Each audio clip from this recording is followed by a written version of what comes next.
Hello, Global Theater. My name is Jerry Fielka. Today is January 30, 2024. We want to thank Rob Grant and his amazing podcast. I'm probably wrong about everything. It's an honor and a pleasure today to be here with John Frank. John, where are you calling in from? I am calling in from West Los Angeles, around Santa Monica and Bundy. How cool is that? The first question is, what is the best thing for a human being? Well, I would say connection. Oh, I like that word. I get that word often, and it resonates with everything I do. Thank you. Mm-hmm. So, what's E.M. your Forster was pretty smart. Say that again? E.M. Forster was pretty smart. Is that what? Well, tell me, what did he say? That's the thing in his novel. Only connect. Only connect. Oh my God! Thank you. What novel was that? Oh gosh, my mind is Anyways, brain fartish, but yeah, we can look it up. The most famous one. Yeah, 2 words. That's all you need. Only connect. I like that. What's your favorite form of information? How it comes into you?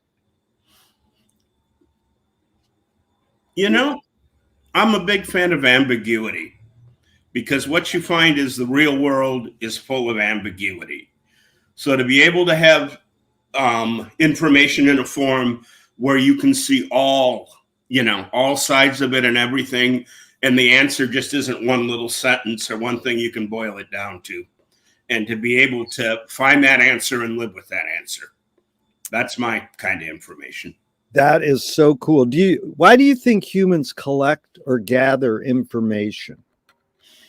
Well, you want to control your environment. You want to know more about it. Yeah. You also want to show people that you were here.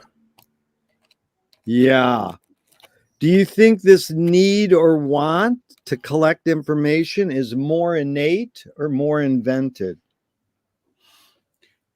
I think it's more innate in a lot of ways, because even today in the cyber stuff, we're all information basically is about surviving in the world and what you need to survive and what you need to live your best life. And I think that goes back to places where they had to find out where they could live, and they could grow crops and things like that. It was much more about a society living or dying by their knowledge. And I think that's what gets passed down to us. And that's why we react so positively to it. And we kind of have that desire, is because from the beginning of the human race, that's what's kept us alive. Really good. Do thoughts create emotions?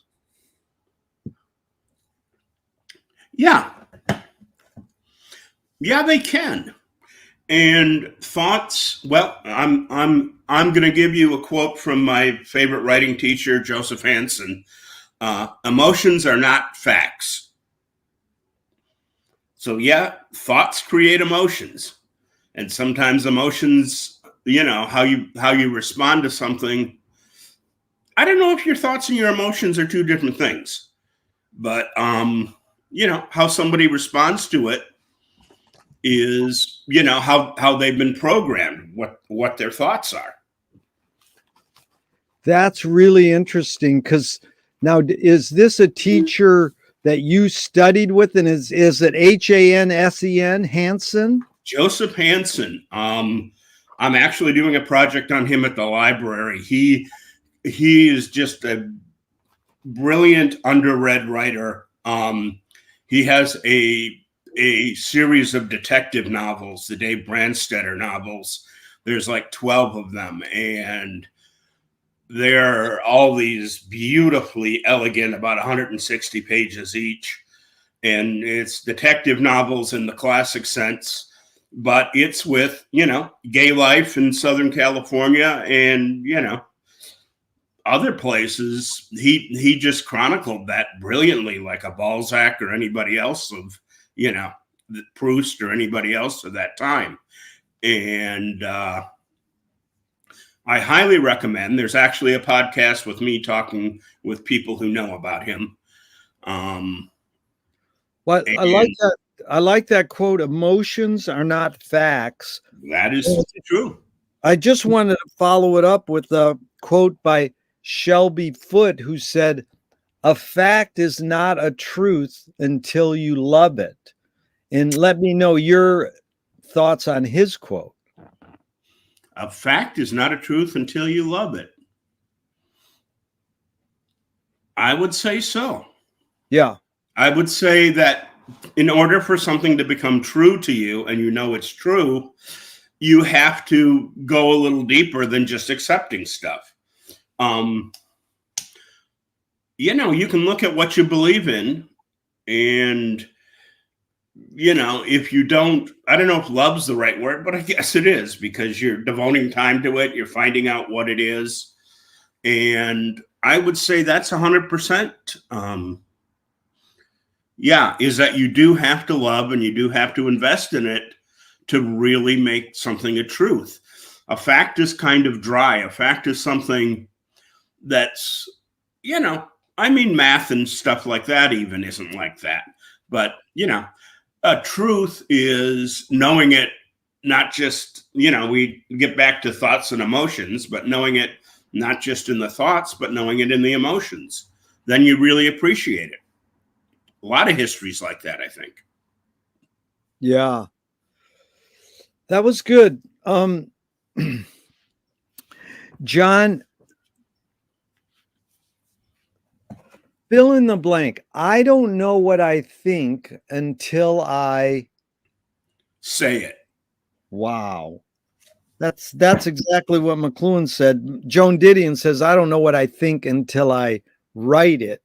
Mm-hmm. And also what you've just talked about really reminds me of a bumper sticker on a car on my street. It says, "Don't believe everything you think." Mm-hmm. Can humans think without language? Yeah. Because you would take a human being, and if they didn't get taught language, I guess we go to, God, I can't think of the Truffaut movie, but somebody like that. Wild Child. Yeah. Wild Child, is that they still, they're still people. They can still think. Yeah. I mean, it's like saying if somebody was illiterate, then they're kind of less than, which isn't true at all. Yeah.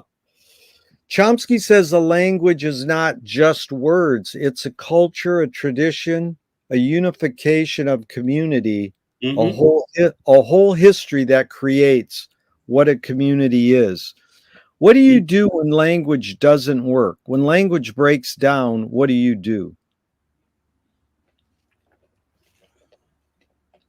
When language breaks down, and God knows there's a big gap between language and reality, and a lot you can't discuss. I would say what you do when language breaks down is you make better language. Yeah. Amazing.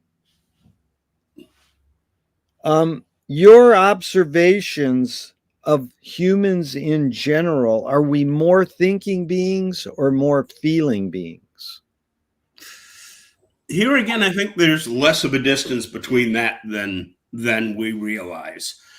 I would say that primarily people are feeling beings, because I know there's that expression, somebody overthinks something or whatever, but that still goes back to being self-conscious and not trusting themselves and stuff like that. Yeah. So I would go the emotions. Two questions from Alan Turing in the 50s. Is thinking a function of the soul? Yes. Second one what it means. Yeah. Second one is, can machines think? No. Yeah. They can simulate, and they can probably do it to the extent that you and I would not know the difference. Eventually that'll come. But I'm not quite sure about AI taking over this society. I'm not quite sure they can do it. Yeah. Do you more pursue happiness or more pursue meaning? I would say that especially with my job, is that meaning is kind of the road to happiness. Yeah. Yeah, that's what Viktor Frankl's Man's Search for Meaning. He says meaning tends to last and happiness doesn't necessarily last. Does the brain more detect consciousness or create it? Like, is consciousness there bubbling away and we're more so detecting it or more so creating it? I think you're detecting it. Yeah. I think we have like infinite stuff between our ears, and it's just us finding it. I don't think you really ever really put something foreign into there. What's faster, speed of light or speed of thought? Speed of thought. There's no right or wrong answers, but that one you got right. Oh no, exactly. I mean, I used to. You talk about my past. Is I used to tour as a comedian, and you'd get some drunk people in Wisconsin on a Wednesday night yelling things at you, and I'd just kind of handle it without thinking. Yeah. Good. So yeah, the instinct is just so quick, is that you're just there. Yeah. On the other hand, I don't know how you compare the two, really. Yeah, right. Well, Audre Lorde, the poet, said you can't dismantle the master's house using the master's tools. Yvonne Rainer responded and said you can if you expose the tools. What new tool do you suggest? I don't know if it's a new tool, but we're kind of, things are cyclical in the world. And I think we're on the road now to the tools that will allow us to survive. And I think that's communal living. Yeah, what a great way to say it. And, I mean, my job, that's what it is. So, yeah. What new toy do you suggest?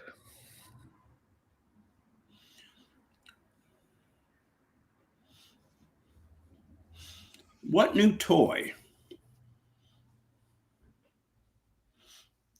Well, I'd like them to invent a mirror where you could really see yourself. Oh my God, that is a great. I like when people tell me something that isn't there yet. It's like, that's the new toy I want. A mirror you can really see yourself. Beautiful. What do you worry about when you go to bed at night? I worry about this world. Yeah. I worry about that, how we're going along right now. And I mean, I'm in public. I'm in front of the public every day, and the public's not doing well. There's, besides the fact that we make way too many homeless people, there's just so much loneliness. There's just so much lack of patience, lack of really living communally, really realizing that we got to take turns, and there's only so much we got to share. Yeah. McLuhan learned from Ezra Pound that artists are the antenna of the race. They're broadcasting and detecting the hidden psychic effects of our inventions, so we might learn how to cope with what we don't like about our inventions. Mm-hmm.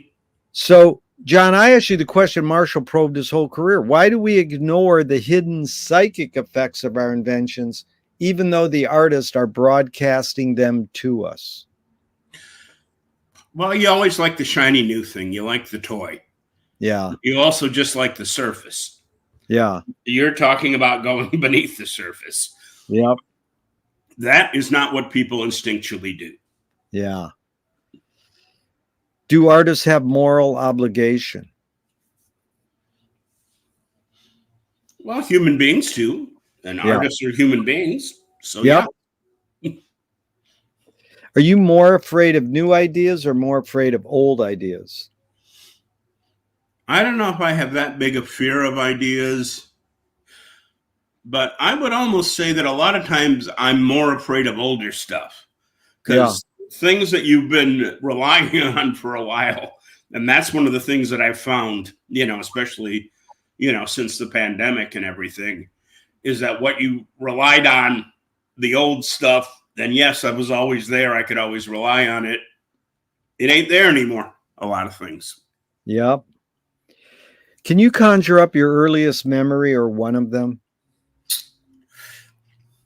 Yeah, I was in Dearborn, Michigan. I believe it was my parents' house in Syracuse Street in Dearborn, Michigan. And I was watching the first episode of Captain Kangaroo and playing with building blocks. How cool is that?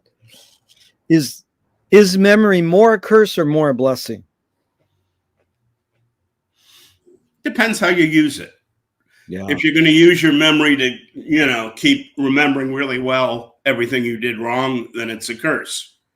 If you're going to use your memory to learn and go on and be a better person, then it's a blessing. Yeah.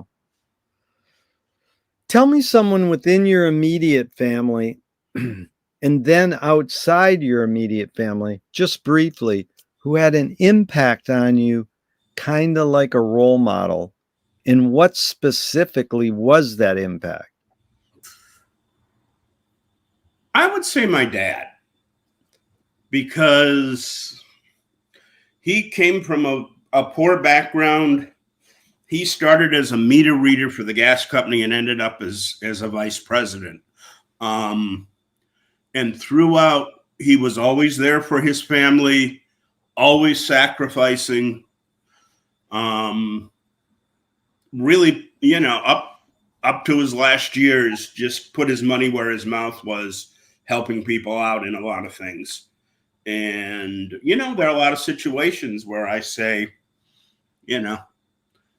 that's what should I do when I think of what he would do. He was a moral man throughout.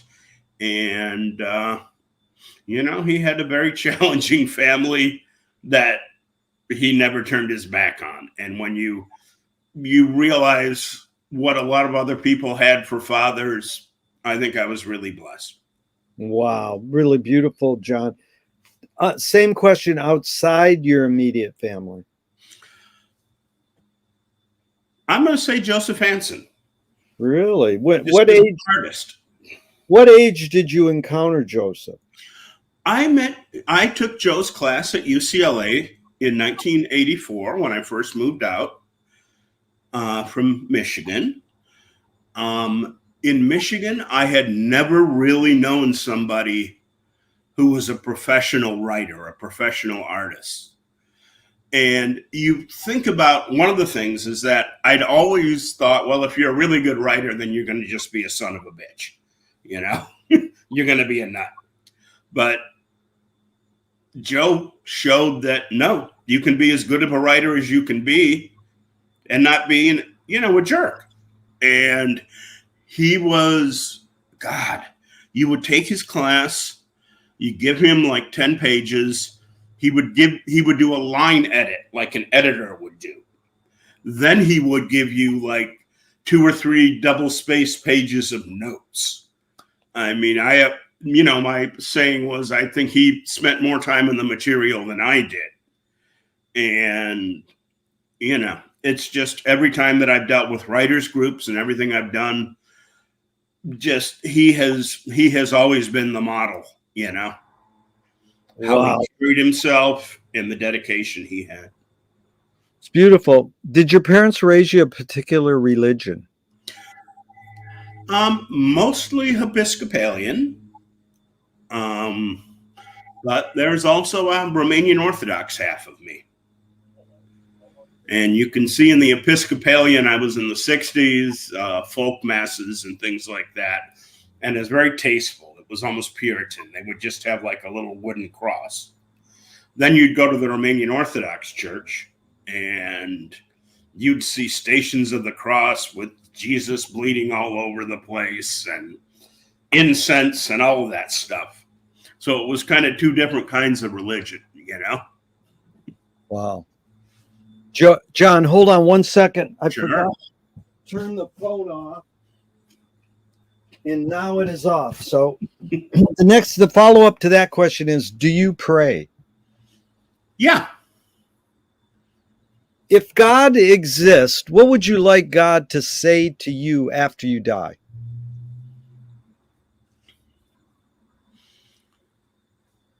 You made it a better place. Beautiful. Do evil people exist, or does evil use people as a vehicle? You know, evil, when you think of that definition and you think of it like very dramatic, like, child molesters and serial killers and stuff like that. And there's like, well, it just is in the background. There's also just something evil in there. And that might be true at the extremes. But for most of us, good and evil, unless you're really getting into hurting people and stuff like that, good and evil, right and wrong is how you think of it. Yeah. I don't think evil is a quality or a thing that lives on its own. Yeah. Well, the sort of follow-up question is how do you advise someone to deal with an enemy? And I'll set it up. Alan Watts says, if you acknowledge your enemy, you empower them. Coppola stole from the mob and the samurai. Keep your friends close and your enemies close. Mm-hmm. JFK said, forgive your enemy, but don't forget their name. And Fellini says, I need an enemy. So it's a lot of thoughts. The basic question is, how do you advise someone to deal with an enemy? But first, how would you respond to Alan Watts? If you acknowledge your enemy, you empower them. Well, yeah, I got bullied a lot at school, so I would kind of get told, just ignore it and they'll go away, which didn't work. But that's kind of what that says to me. But he is right. But it's almost like if you give somebody power. But I guess because I taught playwriting and these other things a lot, I think of like an enemy is more like it's an obstacle to something you want. And maybe it's somebody wanting something that they can't have because of you. And of course, the ideal thing for that, and the biblical thing for that, would be for everybody to get a little bit of what they want and everybody to be a little unhappy.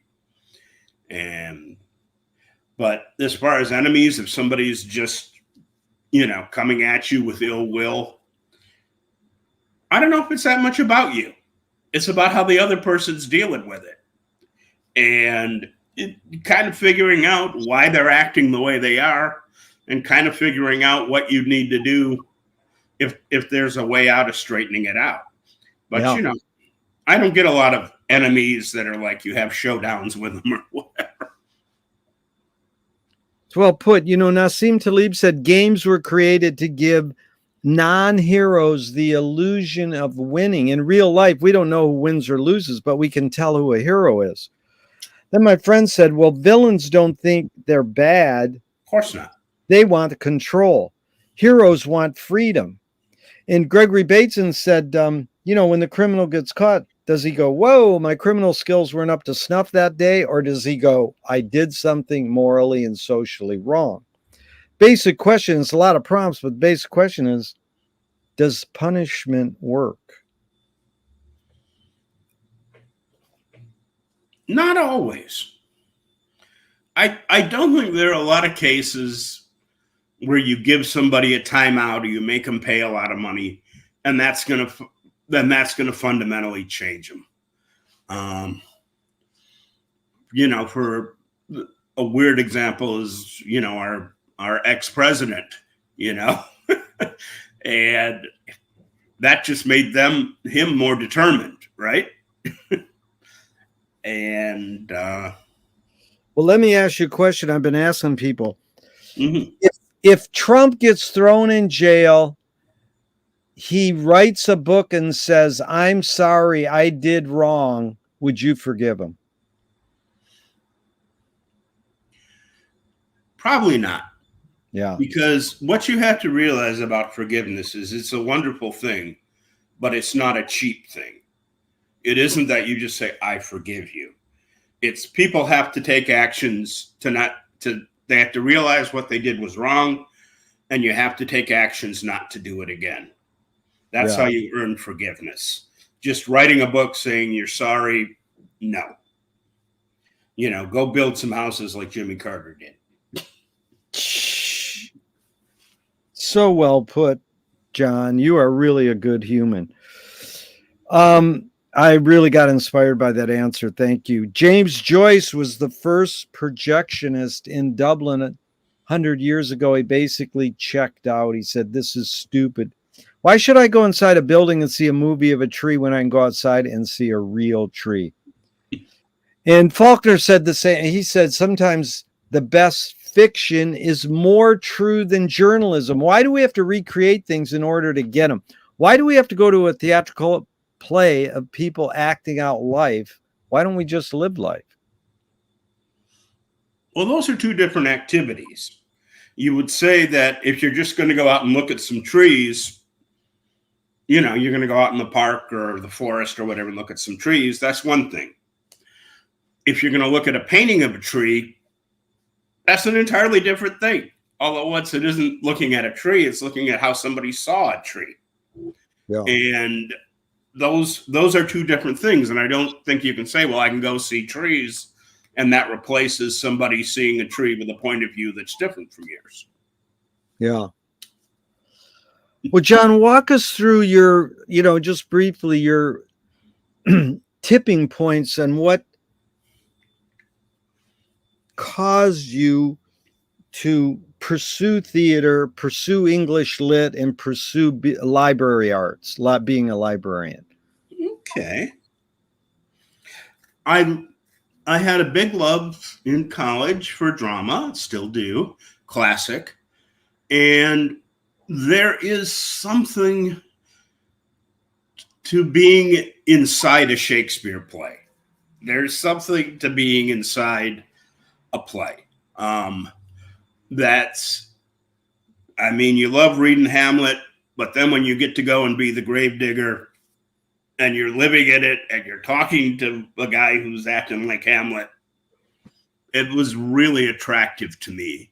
And it also gave me a family. There weren't a lot of people when I was growing up that kind of understood my ambitions or were in any way supportive. So then to be able to go in and see a group of people who would just do that and who would be there for you, for me, it probably saved my life. Well, John, let me interrupt for a second. Sure. Did you go to plays in high school before you realized that in college? How were you being exposed to drama? Was it mainly TV, movie, or live theater? What got you to say, oh, that's what I want to do, drama? The Hillberry Theater at Wayne State University. I remember I got taken there I really got a pretty rich thing of the Western canon. And I remember seeing Ibsen's Enemy of the People. The first play I saw that just said, I want to do that, was Richard III. But what age are you about? I'm about 14. So your parents are taking you to live theater at 14? Oh, yeah. Well, it was like school field trips. We would go and see Cyrano, or, you would read the play in school and then go and see it. Yeah. Okay. So I saw Cyrano that way. I saw Three Sisters that way. And these all, through my whole life, were my favorite plays. Wow.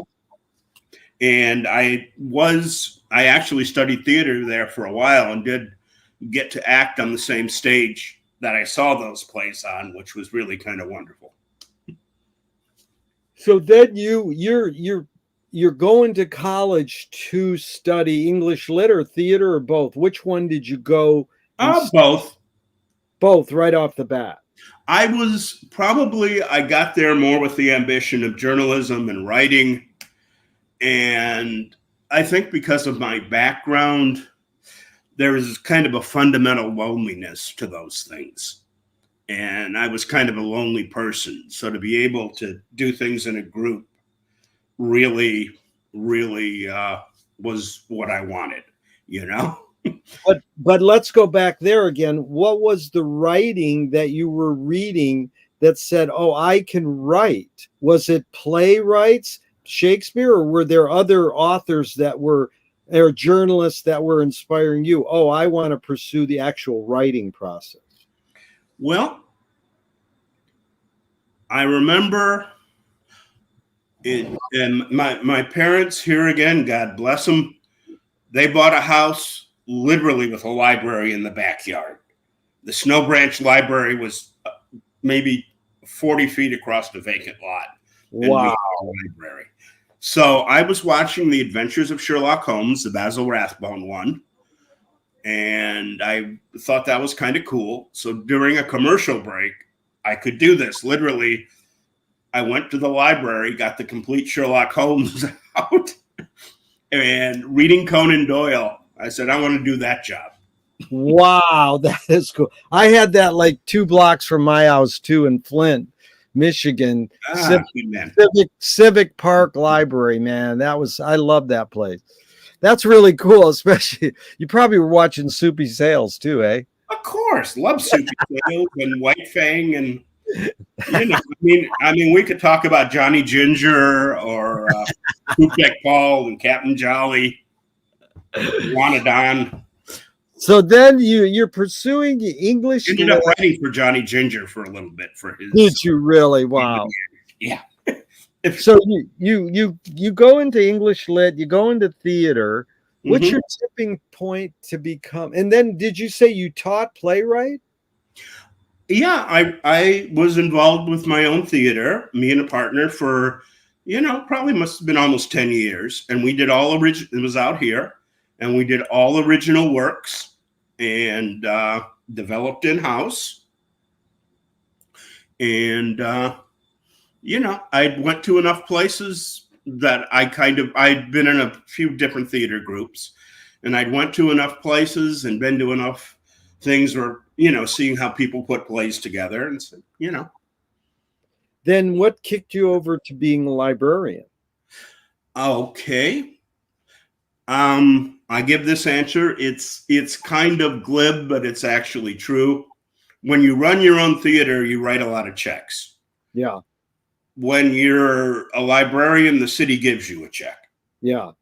So I kind of swapped those two, but I never gave up doing theater stuff. I've got ALAP coming in, the Alliance of Los Angeles Playwrights, coming in and doing a reading in February at the library. Great.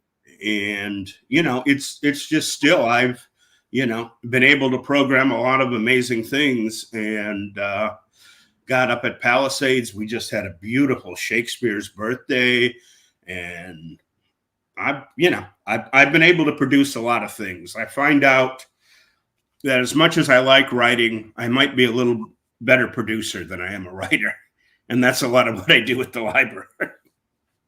Well, let's talk about this, John. A screenwriting teacher told me great art is when you can clearly see the intention of the maker. Mm-hmm. Stanley Kubrick says the opposite. Great art is when you can clearly not see the intention of the maker. What role does intention play in your creative process when you're writing or producing an original John Frank play? Well, intention's at the heart of it. I had a very good writing teacher, Kate Wright, who taught me the one thing that she would ask everybody. You would bring your screenplay in, and she would go, "What's your screenplay about?" And what she meant at that, and I didn't realize at the time, is, well, it's about a guy who goes on a boat trip or whatever. But no, what she was talking about was theme. And it's about loneliness. It's about despair. It's about obligation. It's about forgiveness. And having those intentions, having an idea for a play and marrying it to something, a theme like that, I think that's what intention is.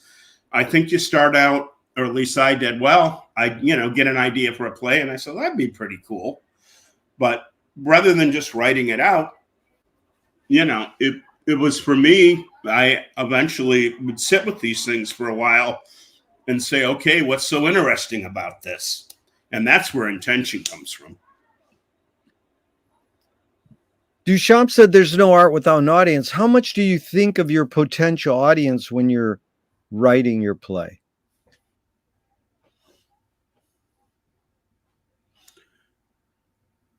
I think that there's a time if you take a play from beginning to you get the idea of it to where you develop it in workshops and you end up in a theater with people paying money and people in costumes on the stage. There's a point where you don't worry about the audience, and then when you put it in front of the audience, you do worry about it. And that's why you have previews. That's why you sit in an audience or you sit and listen to people read your plays, is they kind of tell you the audience part. I think if you try to imagine the audience part and what they'll like, it doesn't work out as well. Right. Wow. I've found, and I've, listened to a lot of people's plays, is that people, and, then they'd have the whole group give comments. Yeah. For me, it's a lot more profound just to listen to my play and look at how the other people in the group are taking it. Yeah. I got a lot more out of that than I get with some, well, you can't have a guy walk in like this. Or yeah. It's like Harry Shearer did a test screening of Spinal Tap. Mm-hmm. And someone wrote on the a reaction card, "Good movie, but you should have got a better rock band." So McLuhan says everything we invent extends some humanness or human sensorium. Knife and fork extend our teeth. Shutter in a camera or projector extends our eyelid. Maybe even non-tangible, say religion or philosophy, extends consciousness. What does the writing utensil extend for you? What humanness, whether it's the pen or the keyboard? Well, for me, I have really, really crappy handwriting. And that was kind of a factor for a long time in a lot of things. So writing it on the pencil, I then, writing stuff with pencil or pen, I couldn't go back to it and really read it to where I could get everything exactly as I wanted it. So from an early age, and I'm a special ed graduate, and one of the things they did was, put me in typing classes, and you learn how to use the instrument from an early age. And from going from a pen to a typewriter when I was maybe 11, although you couldn't take it. I mean, these things weren't portable in a class, so you'd write an essay in a class and people couldn't read it, so you didn't get a good grade. But yeah, it's just being able to pick up the next tool and then the tool after this, and working with word processors and things like that, I would have a nice, quick, legible copy. On the other hand, it would look so pretty sometimes, even though you'd messed it up, but it looks so nice on the page and the format's good. You get kind of seduced by what I'm asking, John, then, is what does the keyboard extend for you? What humanness does that tool? It extends your brain. It extends your yeah. And McLuhan says there's no such thing as a good or a bad movie. It's a good or a bad viewing experience. Any comment, and applied to theater, how would you take that comment? Well, and I won't call anybody out here, but there are bad movies, bad plays. And basically what I would say is the hallmark of that is you see what the person's trying to do, and it's either something not worth doing or they're not able to achieve it. Yeah. That's a bad movie. Yeah. It's like baking a cake, It's good. Good analogy. Ruth Draper said the key is to bring the audience up onto the stage and into the scene with you. It is they who must give you even more than you give them in the way of imagination and creative power. That sounds good, but how do you do that? Well, here again, we'll go, well, not again, I haven't mentioned him today. Aristotle, willing suspension of disbelief. So what you're doing is you're pretending. And if you have an audience that buys into it with you, it's going to be better. But I'll go further than that, is that I've been in shows where if you have actors that do that, they can make you a better actor. You know, I had people, I hadn't been on stage for years. And when I came back, I had just these wonderful actors. And you could just see somebody's concentration and you could just lock onto that in the scene and it made you better. And so that was their imagination, you know, kind of you catching their imagination and then the audience catching everybody's imagination on stage. Wow. Leonard Cohen says the only way you can sell a concert is if you put yourself at risk. And if you don't do that, people know. What role does risk play in your creative process? It's big. Well, it is and it isn't, because I think I'm the kind of person has, and here again, I'm going to give Clive Barker the quote on this, but in writing, I have kind of a heroic innocence, you know, not really knowing that you can't.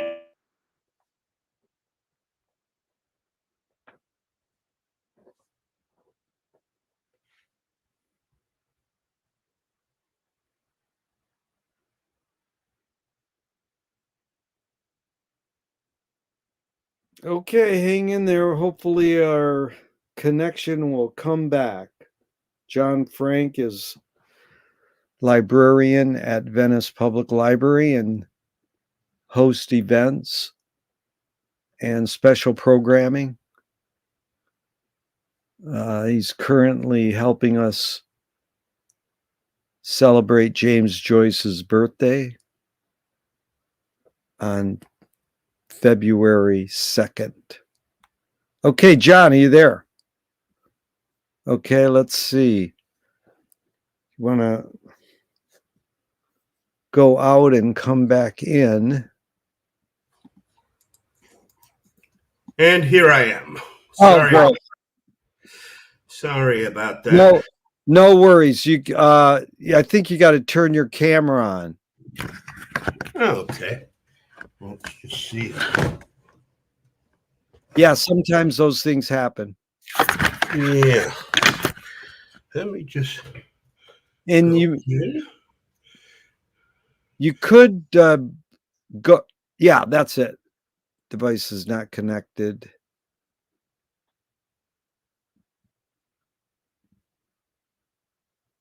So February 2nd, we're going to be celebrating James Joyce's birthday. And the Venice Public Library was the birthplace of the Finnegan's Wake Reading Club. The actual title being, here we go, Marshall McLuhan Finnegan's Wake Reading Club. All right. Here we go, John. No problem. Those things happen. Yeah. So back to Leonard Cohen's quote, if you don't put yourself at risk, people, if you don't do that, people know. So I was asking you, what role does risk play in your creative process? And, you know, here again, I'm saying is that a lot of it is that when you're doing stuff for a 99-seat theater, you don't have to worry about risk a lot. You don't have to, well, it's not a nice character or it doesn't end the way people will be happy with. You don't need to worry about that. Yeah. And that's the reason that you do that. I see people who would come in and give me Neil Simon plays and stuff like that, which, you know, have their place, and I'm a big fan, but that wasn't the kind of work that any of us were doing, and risk was a big part of it, but we got to where it was safe to take risk. Yeah. You know? So risk was baked into everything we did.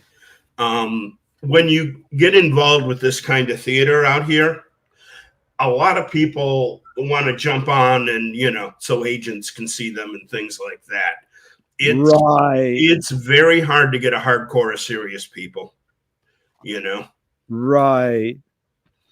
And people who are looking to, get a job in show business aren't going to make the kind of plays that you would do in a theater like that.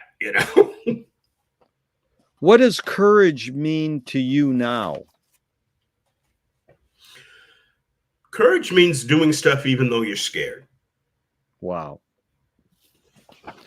Well, that's perfect follow-up. Viola Spolin, who was, she was a social worker in Chicago, and her role-playing exercise sort of spawned comedy improv. And she said, if the audience cannot see your struggle to achieve something, they cannot root for you to achieve it. What role does struggle play in your creative process? Struggle, what you have to do is it isn't it is probably a personal struggle, but when you're writing something, what you're having to do is show the whole thing. So you're showing all the steps of the struggle. So people earn victories, or, people's defeats mean something. It's really, there's martial arts movies that show this really well. The Six Chambers of Shaolin. Yeah. And you can see the actor throughout it's just brilliant, because he was a kung fu master to start with, and they do every step where he's learning to do what he does. So you talk about the struggle and people getting involved and people, somebody earning it, stuff like that. I spoke with Michael Apted about 40 years ago, and I asked him, why do rock video editors feel so obliged to edit fast? Most people don't know that Abel Gance invented rapid montage in 1922, but it really flourished in the 80s with MTV, to the point where Marty Scorsese said, I cut my films faster because of MTV. Michael Apted told me, because we've learned to take in information faster. And I asked this question with a bias. Can we literally learn to take in information faster, or are we just brainwashed to believe we can? Well, can we brainwashed? I would say that it actually degrades concentration rather than supports it. What I would look at, and because this was my specialty in grad school, is an Elizabethan or a Jacobean audience. Think about seeing Hamlet at the Globe. People are talking all throughout the thing, running on and off the stage. There's no kind of, amplification of the voice or anything. And yet people went to these things and people got something out of them, which leads me to believe that in a way, people's attention and their brains were a lot stronger before all this stuff. Yeah. Well, that's funny, because the real question here, John, is it literally possible for humans to multitask? No. Yeah. I've had this argument a lot of times. I've run a lot of customer service departments, and the work's degraded. And shifting focus, I'm a big ADHD guy, and shifting focus is hell for me. But I don't think anybody's at their best doing that. Yeah. I think if somebody says they're doing two things at once, they're not. They're doing a little bit of one, stopping, doing a little bit of something else, going back to the first. And I don't know. I don't see how you get things done faster. I agree. What was the motive? What was the motive of the cave artist? Your hunch, your guess.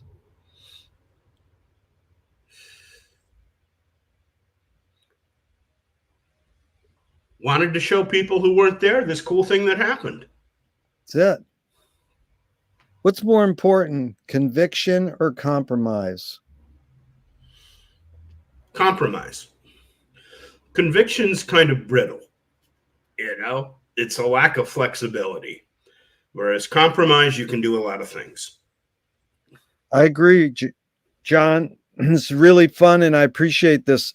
Now, with your accomplishments In your life, how do you rate these three elements overall? Luck, skill, and ambition. What played the biggest role, second and third?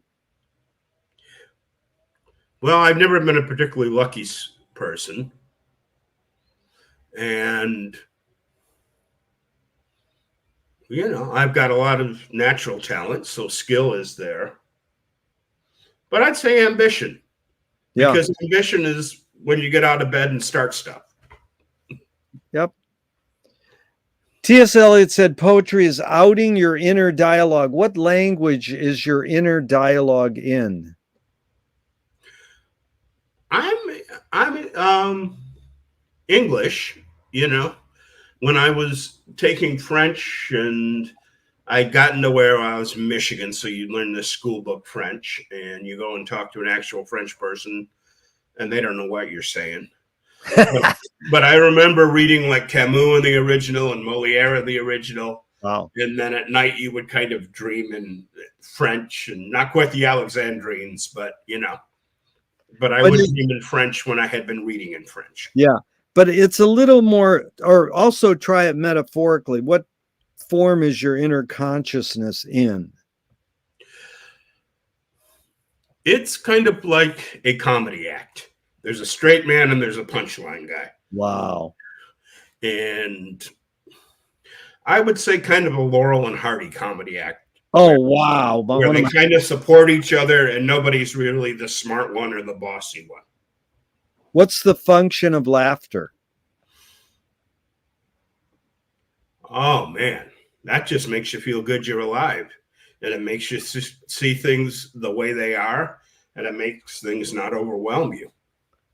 I mean, for an actor, the function of laughter, and why I always did funny things and stand-up comedy in that, is if you're good and insecure, you get immediate feedback, But on the other hand, and, I've been up in front of audiences before, but it's either home run or strikeout. There's not a middle ground when you're trying to be funny.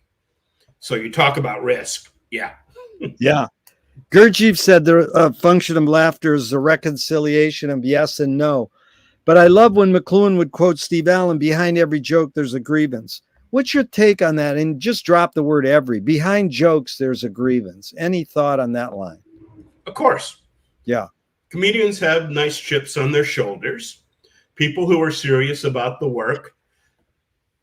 I will tell you, we're talking about who had the biggest comedian, I think, had the biggest chip on his shoulder.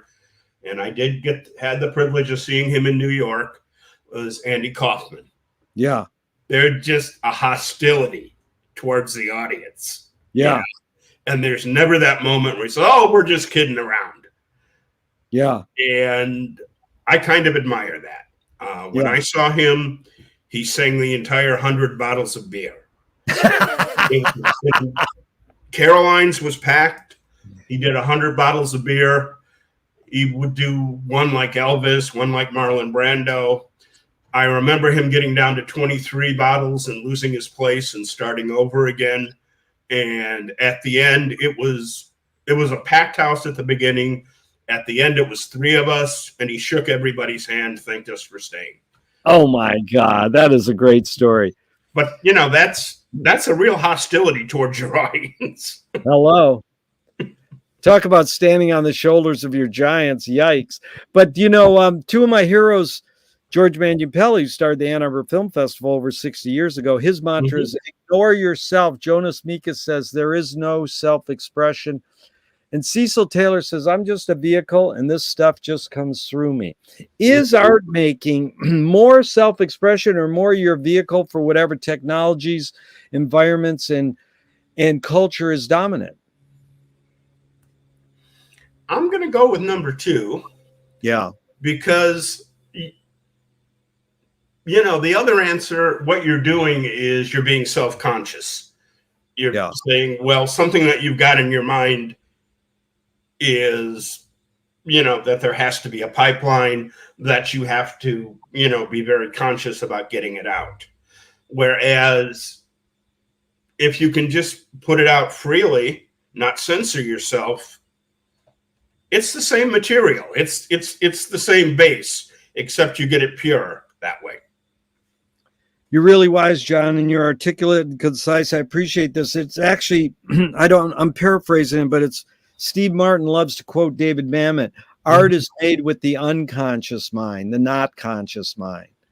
But the question there really was, can art making be egoless? Yeah.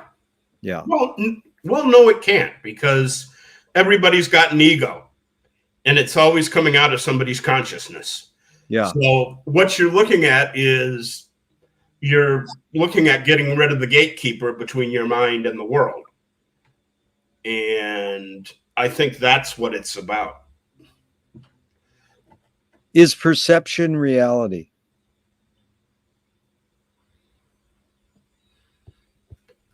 Temporarily. Yeah.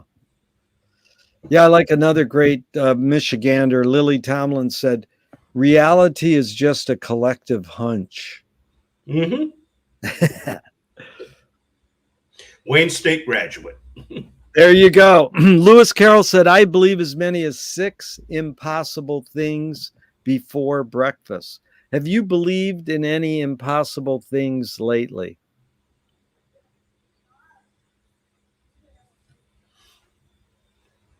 So we're saying you know something is impossible, but you believe it anyway. That's sort of what I'm implying. Yeah. Do you believe in an impossible thing? Yeah. Well, that's why I go to work every day. When you're in public service in this world, you always have to believe that you're going to come through for folks and give everybody this great experience. But you also kind of know that there are a lot of things that are never going to happen, and you're not going to be able to do that. Yeah. Beautiful, John. In fact, Sun Ra was quoted in the New Yorker. The impossible attracts me because everything possible has been done and the world didn't change. Not bad. Yeah. It's just petty, you know? Yeah. Not to have that kind of ambition. Yep. Beautiful. So McLuhan probed Finnegan's Wake by James Joyce, saying artists dream awake. Not to sound elitist, but we all have this power to create these scenarios in the middle of the night and dream. But artists dream awake. Have dreams played a role in your creative process?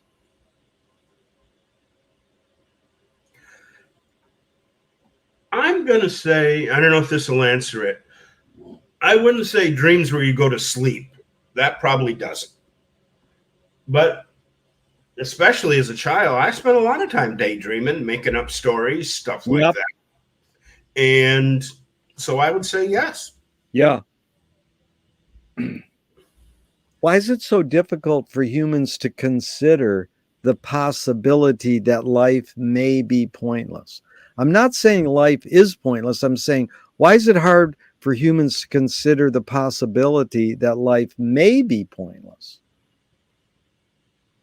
Well, even when life is pointless, you can still find meaning. There are a lot of Sisyphean things that I do every day at the library, but there's still meaning. So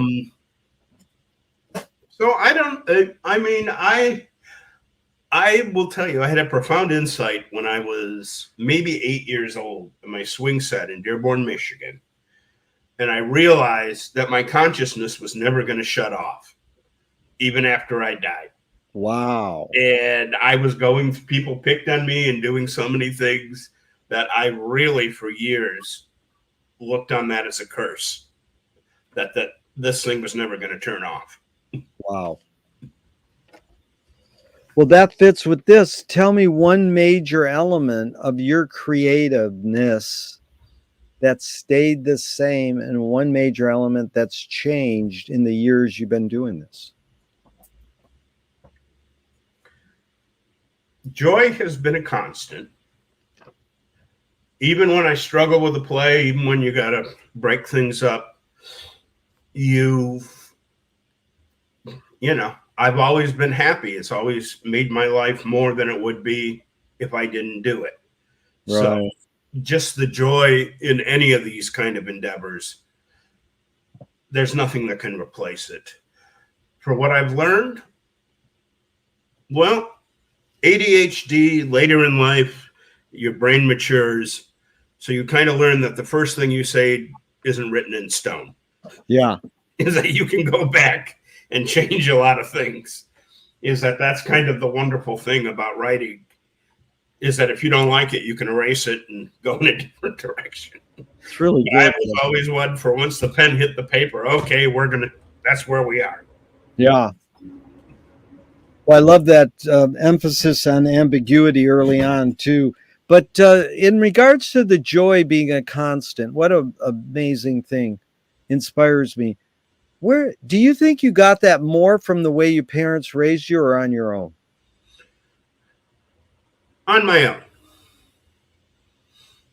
I identified with the people in the cartoon more than I identified with my family. You know, Yeah. the Three Stooges made more sense to me than my brothers and sisters. Wow.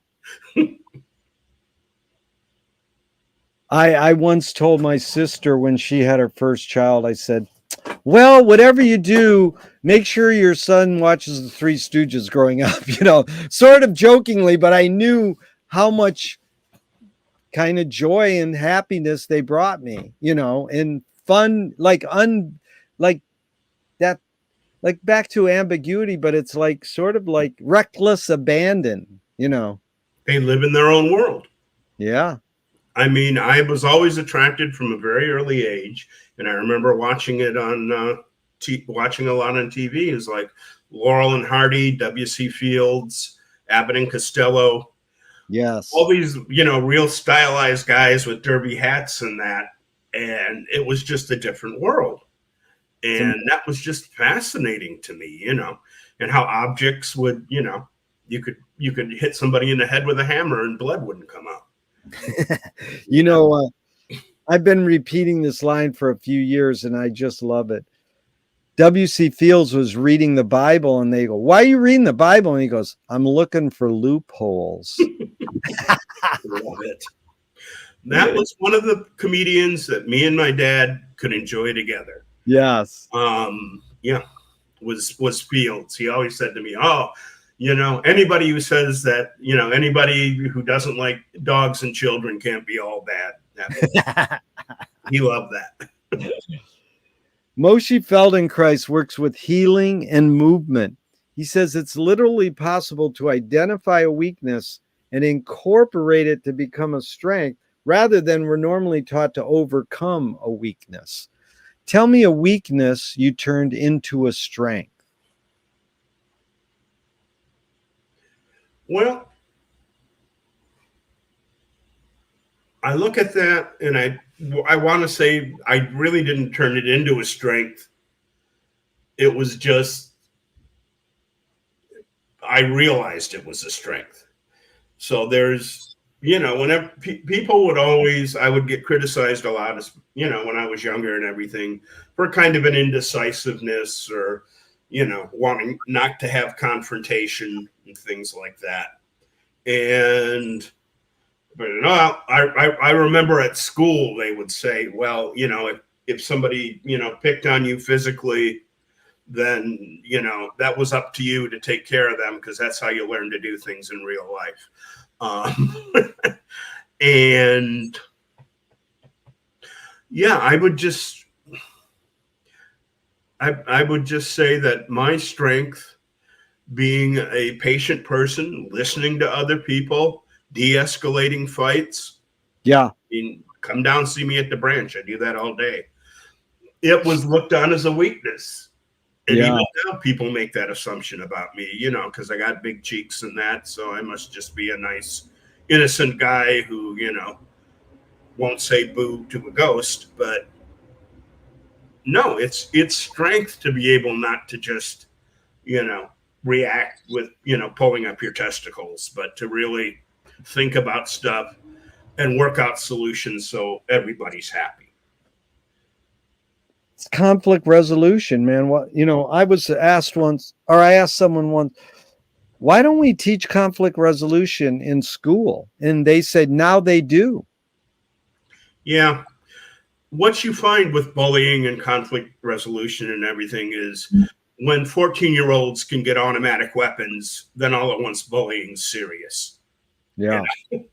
In my day, it wasn't. It was a rite of passage. Yes. Wow. Anger can be a productive emotion when fill in the blank. Properly directed. What's the most significant difference between men and women, physical aside? Well, throughout a lot of history, women have been picked on by men, oppressed. So I think the difference is the chip on the shoulder that comes from that. Yeah. What caused matriarchy? What caused matriarchy? Yeah. Well, I guess I would say that if there's matriarchies, then, women must have established them for themselves, either as a refuge or that's just the way that these societies came up. But it's obviously an entirely different society than we're in. Yeah. There's a line that goes, you create what you resist. Bob Goldthwait, the comedian, morphed it into you are what you hate. James Joyce said, it's a curious thing how your mind is super saturated with the religion in which you say you disbelieve. And Louis Buñuel nailed it. He said, thank God I'm an atheist. John, how would you react to this line? You create what you resist. I'm not saying you, but like one creates what one resists. Any thoughts on that line? Well, things you struggle against, you always give oxygen to. So I don't know if certainly you make them stronger.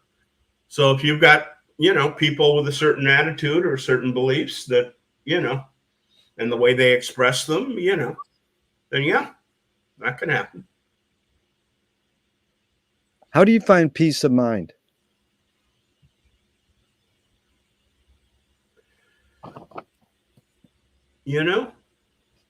Here again, probably not Louis Armstrong, whoever wrote the song, but I just think to myself, what a wonderful world. Oh my God, I love that song. And we don't think that enough. The world is pretty wonderful for everything that we can talk about. The world's a miracle, and we should be treating it like that. Agree with you 100%, John. What a great inspiration to talk to you. Here's 5 Alan Watts questions off the top of your head, just in a couple words. 1, who started it all?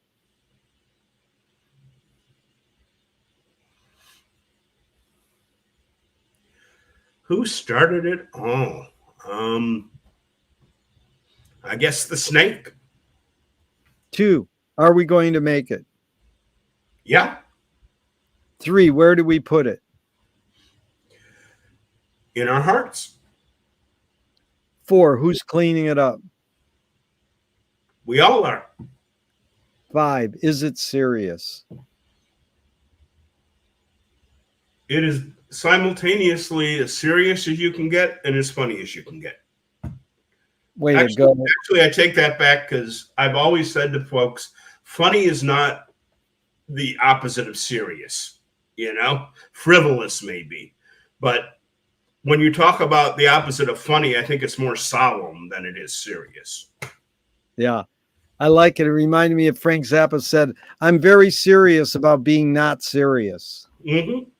And my friend who wrote comedy with Robin Williams, when I asked him, can satire be destructive? He says, that's the job of satire. Mm-hmm. Now, if me or you do a cartoon in a certain country and they kill us, that some people think that's destructive. But Swift compared satire to a mirror in which people could see every face but their own. What's the function of satire? Well, I like the quote of that. And, it's like, well, other than me, the world's messed up. And you have a lot of plays that are like that. If you look at Moliere, you've always got one guy that isn't going off crazy. But satire itself, it's to show you the world. Yeah. It's to show you the world, and it's to show you when the world is it's supposed to be to correct ridiculous excesses. So if you look, and we're going back to Jacobean Elizabethan drama, Ben Jonson and the humors, everybody has everything in them. It's just what your balance is, Yeah. And so you look at something like The Miser, and it's good to be thrifty, but then to show somebody who goes insane about saving money, that's satire. Yeah. It's people who have too much of something, and that's what you find out when you look at acting seriously.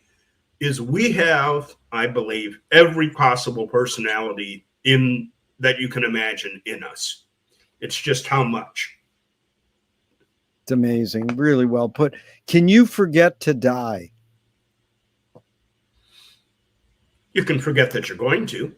Yeah. And maybe that's the thing when you're watching, Laurel and Hardy or whatever. For me, Yep. you can forget that. On what occasion do you lie?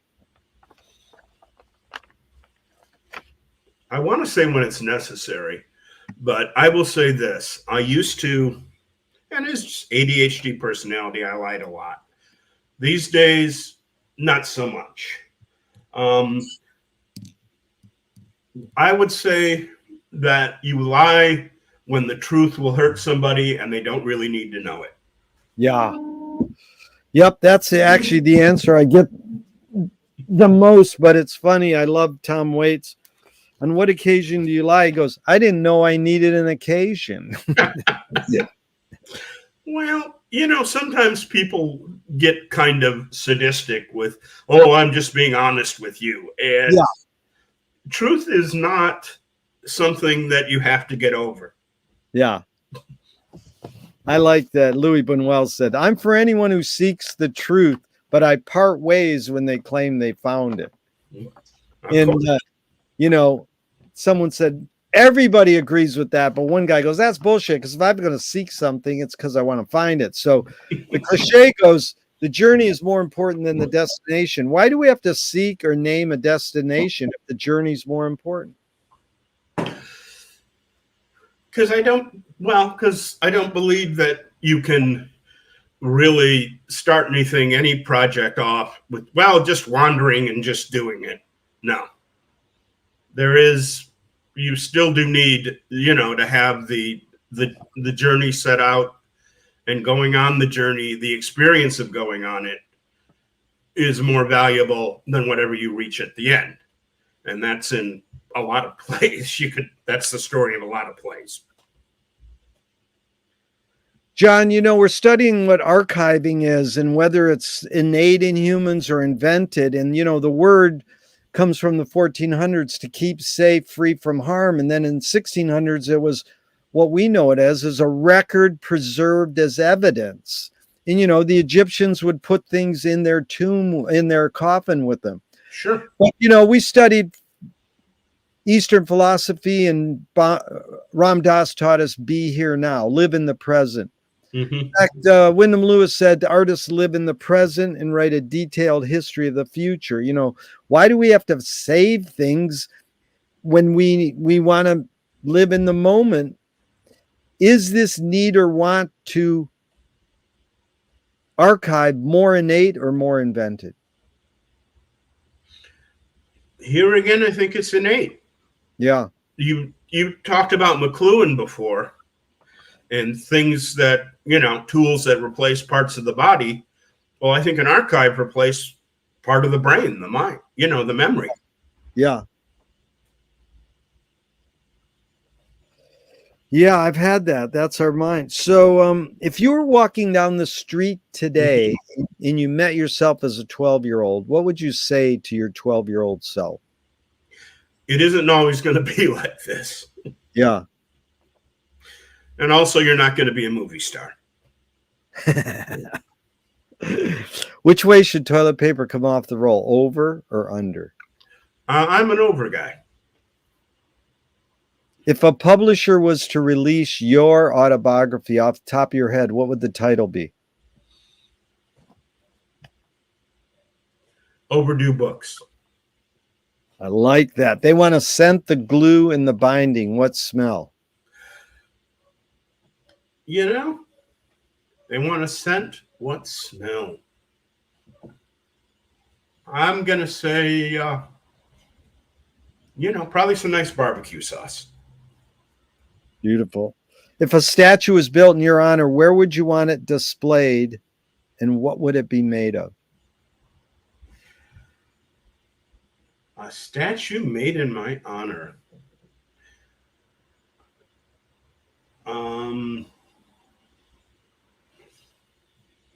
Probably want it displayed in a park so people could say, who the hell is that? And I probably want one of those, like, I'm a big Detroit Institute of Art guys. So probably me in green in the pose of the thinker. I like that. Tell me something good you never had and you never want. Something good I never had and I never want.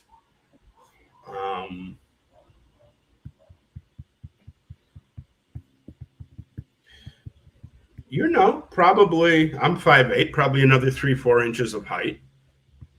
There you go. But I never really wanted it. Groucho was 5'8", Humphrey Bogart was 5'8", so why not?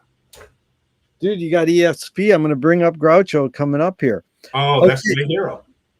John, if you were in a vat of vomit up to your neck and someone threw a bag of shit at your face, what would you do? Well, I guess I'd ask the person who threw the bag of shit. I'd say, okay, you made your point. Get me out of the vat of vomit. Oh, that is one of the best answers I've ever had. Like, cooperate with this person. Yeah, help me out of here. Point taken, Well, let's hear your Ron Ashton story. Think about Iggy in the Stooges. He was breaking peanut butter jars with the broken glass, rubbing them on his body. That's sort of a vomit shit kind of scenario.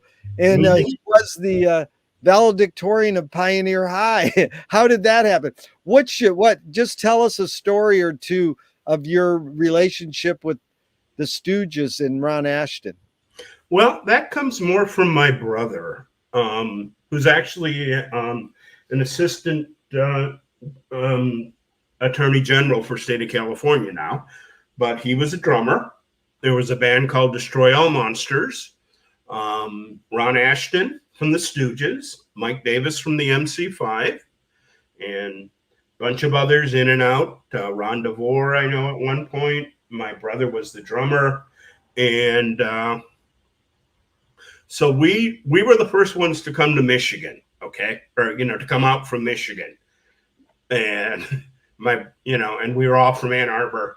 And because my brother was playing drums with them, my 1-bedroom apartment became the band house. So, I had Niagara, if you know who she is. Of course. She and the Colonel made shark fillets on the floor of my kitchen in some kind of electric pan or whatever. And they would drive these cars all across the country and would come to our house. And I was, I had a job. I was working Joe's class, and it'd be like 4:00 in the morning and the party would start. All these guys, my brother brought Ron to the Coconut Teaser. He did a great show there. And Mike Davis did a great show with him there too. And it's interesting, especially Ron had real stage fright. Ron's a Michigan guy. I mean, when he wasn't playing, the bass or whatever, the guitar, we were sitting in my house and he was drinking Old Granddad and watching the ball game. That's the kind of guy he was. Iggy, his dad was a gym teacher. Yeah. These are all Michigan guys. Yeah. And, I met them all, kind of lived with a few of them for a while. But it was interesting to me is these guys who you kind of knew as rock stars were actually Michigan guys on the same level I was. Beautiful. They wanted beer in the refrigerator and the Tigers on the television. John, you put that so well. Sex, drugs, and rock and roll Michigan style. Oh, yeah. What's the cultural shift you see developing today that inspires you? I see at my library, there's a lot of young people who want to get involved. Overall, the trend is having more younger people in the library.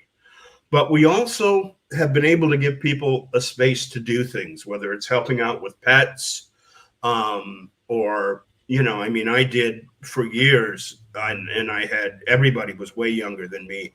I ran a program at the Durant Library called The Source, and it would be a health fair for the homeless.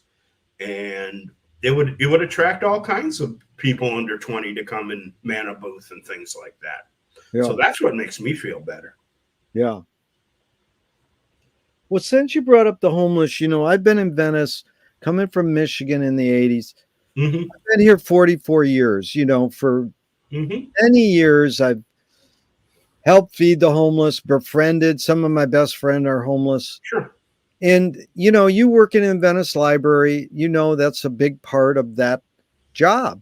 You weren't trained as a social worker. You were trained as a librarian. It's almost like you have to be engaged in social work skills daily.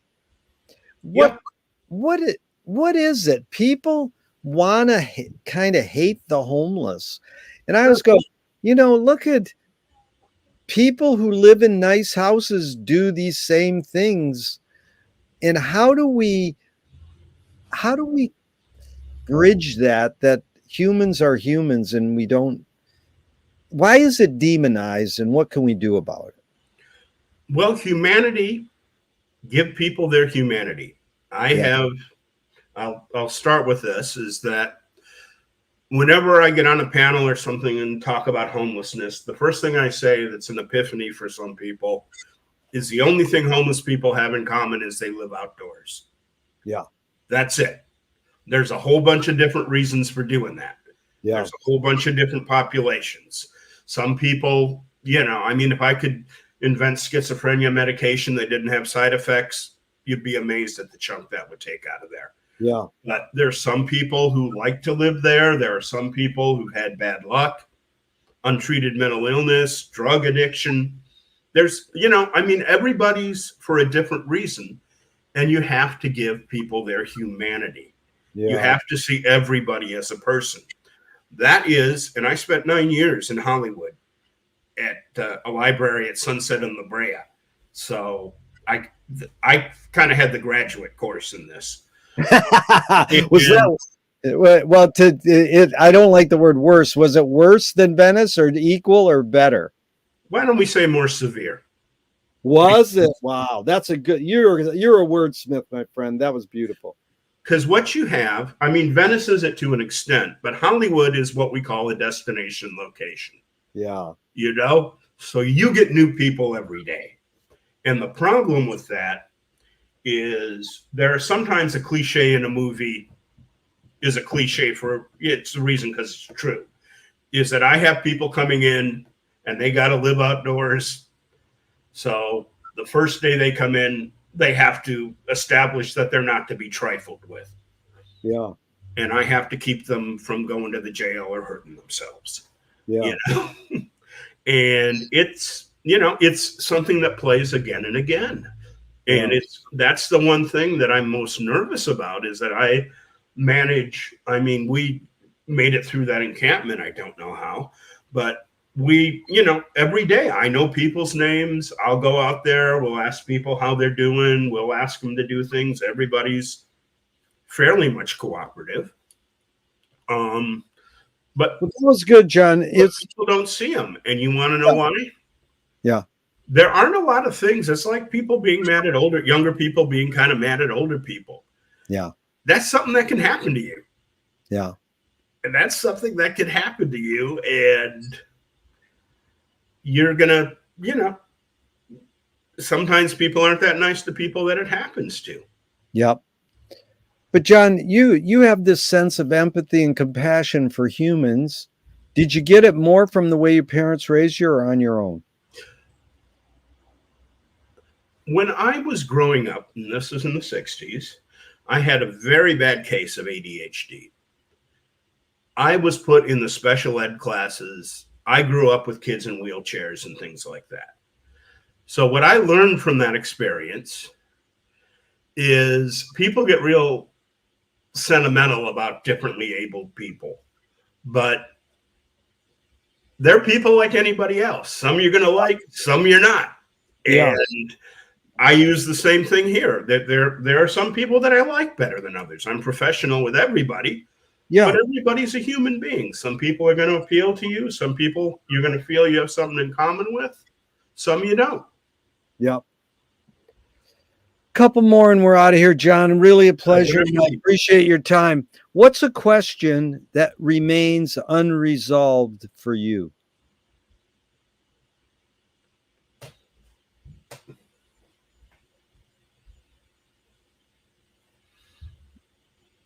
I mean, to be really honest, one of these folks, well, I had a domestic partner and she had a little boy and we were going to retire together. She ended up dying in a slip and fall and he's with his family in Florida. That's where I thought I was going to retire. So I guess my question is, where do I go from here? Wow. And I'm trying to answer it. How has theater shaped your behavior? You get up and you know this from performing too, is that the one thing that everybody freaks out about, worse than things that could hurt them, is talking in front of a large group. I can just do that without turning a hair, I don't have stage fright, because after the first 400 or 500 times, you don't. Yeah. And you learn to think up there in front of people, which is great for theater.